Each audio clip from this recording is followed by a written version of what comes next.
Suami sering tidak sadar. Ini yang bikin istri menjauh. Yuk simak ini. Kawan-kawan, ada seorang suami yang sering merasa tugasnya selesai saat ia sudah bekerja keras dan memberi nafkahnya ke istrinya. Dan ia lupa, istrinya tidak hanya butuh uang saja, tapi juga butuh perhatian. Di balik senyumnya setiap hari, ada lelah seorang istri yang ingin ditanya dan air mata yang sering disembunyikan setiap hari. Kadang tanpa sadar, suami lebih sibuk dengan dunia di luar rumahnya daripada hati yang menunggu di dalam rumah. Ponsel lebih sering digenggam daripada tangan istrinya.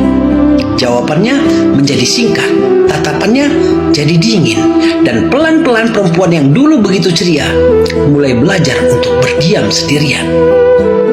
Kata-kata yang terucap saat marah mungkin cepat dilupakan oleh suami, tapi tidak bagi istri. Nada tinggi, sindiran, ataupun perbandingan kecil itu bisa menimbulkan luka yang dalam. Ia mungkin tetap setia tinggal, tapi hatinya perlahan-lahan menjauh karena merasa tidak lagi dihargai.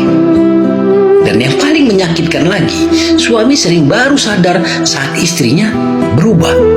Bukan lagi banyak menuntut, bukan lagi sering mengeluh. Justru istrinya menjadi lebih tenang, lebih mandiri, dan lebih tidak berharap lagi. Padahal itu bukan tanda ia bahagia. Itu tanda istri sudah terlalu sering menahan kecewanya. Maka untuk para suami, ingatlah bahwa perempuan yang ada di samping kamu bukan hanya pasangan hidup saja, tapi juga hati yang kamu pilih untuk dijaga. Peluklah ia sebelum ia lelah meminta. Dengarkan ia sebelum ia berhenti bercerita. Dan hargailah ia sebelum ia belajar untuk tidak lagi berharap.